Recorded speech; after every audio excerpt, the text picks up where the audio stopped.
সকলকে স্বাগত জানিয়ে আমি আজকের ভিডিও শুরু করছি। আজকে আমি বানাচ্ছি ডিম ভাপে। তার জন্য কি লাগবে সেগুলো প্রথমে বলে দিই। লাগবে তো মেন ডিম, আমি সিদ্ধ করে কেটে নিয়েছি, আর বাদাম শুকনো খোলায় ভেজে নিয়েছি, আর পোস্ত, পেঁয়াজ, কাঁচা লঙ্কা, ফোড়নির জন্য কালো জিরা, নুন, মিষ্টি, হলুদ। এখন আমি গ্যাসটা চালিয়ে, কড়াইটা গরম হয়ে গেছে। কড়াইটাতে এখন আমি সরষের তেল দিয়ে দিলাম। তেলটা একটু ভালো করে গরম হয়ে গেছে। এখন তেলের মধ্যে আমি একটু নুন দিয়ে দিলাম আর হলুদটা দিয়ে দিলাম, আর ডিমগুলো এখন আমি ভেজে নেব।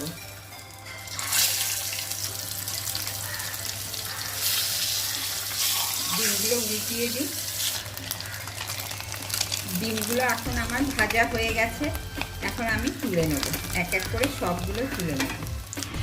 এখন এই তেলটার মধ্যে আমি কালো জিরাটা ফোড়নি দিয়ে দিলাম, আর এই পেঁয়াজটা আছে এটা এখন একটু আমি ভেজে নেব। কাঁচা লঙ্কাটাও দিয়ে দিলাম। পেঁয়াজটা আমার একটু ভাজা হয়ে গেছে। এখন আমি পেঁয়াজটা তুলে নেব।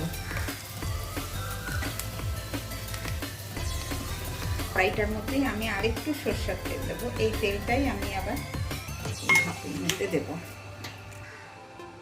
এখন আমি পোস্তটা পিষে নেব, পোস্ত আর বাদামটা শুকনো পিষে তারপরে পেঁয়াজটা দেবো। এখন আমি পেঁয়াজটা কাঁচা লঙ্কাগুলো এটা পিষে নেব। এখন এই বাটাটা আমি এই বাটিটার মধ্যে দেব।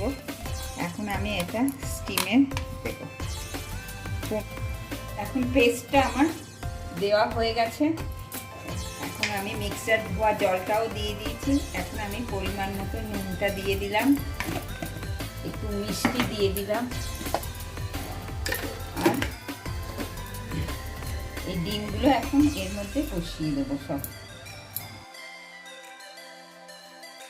কড়াইটাতে যে তেলটা ছিল ফোড়নি দেওয়ার, ওই তেলটাও এখন আমি এর মধ্যে দিয়ে দিলাম, আর আমি তেল দেবো না। এখন এই ডাব্বাটা এখন আমি স্টিমে বসিয়ে দেবো। এখানে ডেকচিটা বসিয়ে দিয়েছি। ডেকচিটা এখন জলটা গরম হোক, আমি এখন 20 মিনিটের জন্য স্টিমে দিয়ে দেবো।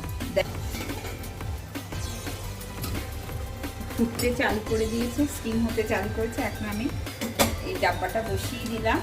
এখন আমি 15 মিনিট ঢেকে রাখবো, তারপরে দেখাবো। 15 মিনিট হয়ে গেছে। এখন আমি স্টিম থেকে বের করে দেখি ডিম ভাপাটা কেমন হলো।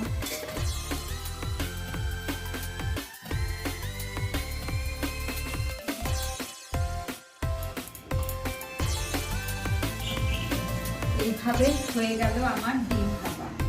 আপনারা এইভাবে ঘরে বানিয়ে খাবেন আর